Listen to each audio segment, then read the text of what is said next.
You know that feeling, right? It's Sunday evening, the sun is setting, and suddenly you get that pit in your stomach.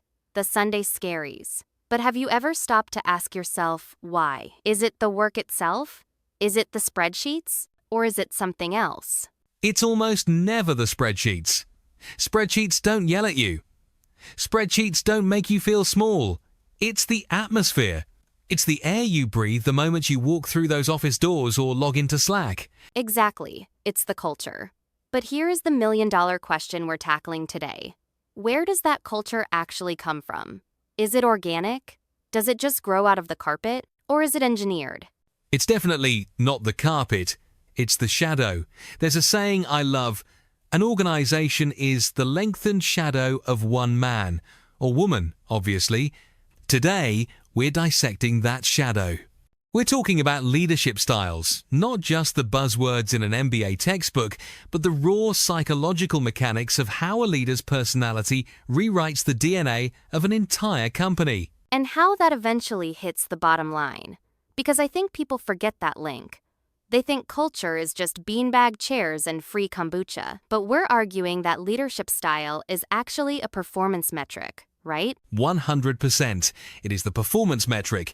You can have the best product in the world, but if your leadership style creates a culture of fear, your innovation creates a bottleneck. If you lead with empathy but lack direction, you have a happy ship that's sailing in circles. So let's break these archetypes down, because we've all had that boss. Let's start with the classic, the iron fist, the autocrat, the do it because I said so leader. Is this style totally dead in the modern world? You'd think so, wouldn't you? We like to pretend we've evolved past it, but it's not dead, it's just rebranding.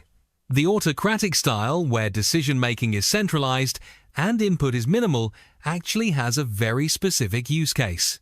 Imagine a burning building. Right. You don't want a committee meeting on how to hold the fire hose. Exactly.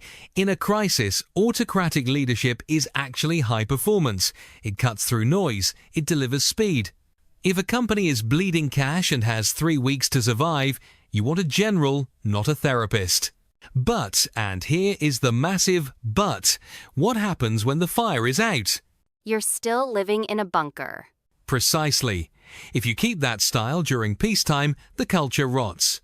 I've seen data suggesting that high-control leadership creates what we call learned helplessness in employees. They stop solving problems. They stop innovating. They just wait for orders. It's like muscle atrophy. If the leader lifts all the heavy weights, the team gets weak. And I'd imagine the turnover is horrific. High turnover, yes. But worse is the quiet quitting. People stay, but they check out mentally. They do exactly what they are told, no more, no less. That kills performance because the modern economy runs on creativity, not just compliance. You can't command someone to be brilliant. That's a great line. You can't command someone to be brilliant. So, let's swing the pendulum to the other side. The cool mom boss. The laissez-faire leader. I trust you guys. Just do your thing. This sounds like the dream, doesn't it? It sounds like a dream, but it often wakes up as a nightmare. I've analyzed tech startups that run like this. It's pure freedom. No hours, unlimited vacation, no oversight. At first, it's exhilarating. The culture feels electric. But give it 6 months. What happens? Chaos, absolute fragmentation. Without a clear hand on the wheel, silos form instantly. Team A builds a bridge to nowhere, and Team B is digging a tunnel in the wrong direction. The performance impact here isn't burnout, it's inefficiency. You burn cash setting things on fire just to see what burns. So, the culture becomes confused? Confused and anxious. Paradoxically, people crave boundaries. If a leader provides zero structure, the team spends 50% of their energy just trying to figure out what the goal is. That's energy not spent on the customer.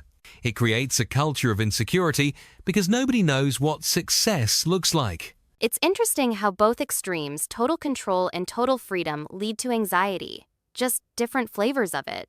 So, where is the sweet spot? Everyone talks about transformational leadership.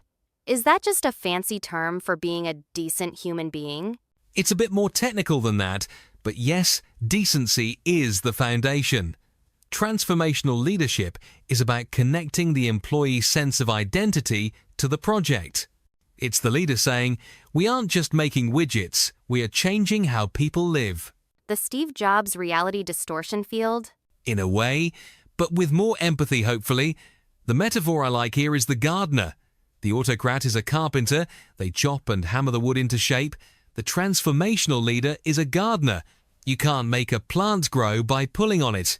You can only create the environment, soil, sun, water, where growth is inevitable. I love that. So, how does the gardener approach impact the bottom line? Because shareholders might hear gardening and think slow. It is slower at the start. That's the catch. Building trust takes time. But once it clicks, the performance curve goes exponential. This style fosters psychological safety. Google did that massive study, Project Aristotle, and found that the #1 predictor of high-performing teams was psychological safety. The belief that you won't be punished for making a mistake. That's huge, because if I'm not afraid to fail, I'm willing to try the crazy idea that might just become the next billion-dollar product. Exactly. An autocratic culture hides mistakes. A transformational culture dissects mistakes to learn from them. That is a massive competitive advantage. If your team hides bad news from you because they fear your reaction, you are driving the bus blindfolded. You won't see the cliff until you go over it. Let's dig a little deeper into the dark side, though. Can a leader be too charismatic? I feel like we're seeing a trend of cult of personality CEOs. The culture becomes entirely about worshiping the founder. Oh, absolutely. That is the shadow side of transformational leadership. If the culture is we follow Elon or we follow Adam, rather than we follow the mission, the organization becomes incredibly fragile. It creates a dependency. It creates a single point of failure. I call it the hero trap. If the leader is the only one who can save the day, the organization never matures. The best leaders, ironically, are the ones who try to make themselves obsolete. They build a culture that can function without them. That requires a massive lack of ego, which is rare in the C-suite. It's incredibly rare. It requires transactional competence mixed with transformational vision. You need to pay people well and set clear goals. That's the transaction. But you also need to inspire them. But here is where it gets philosophical.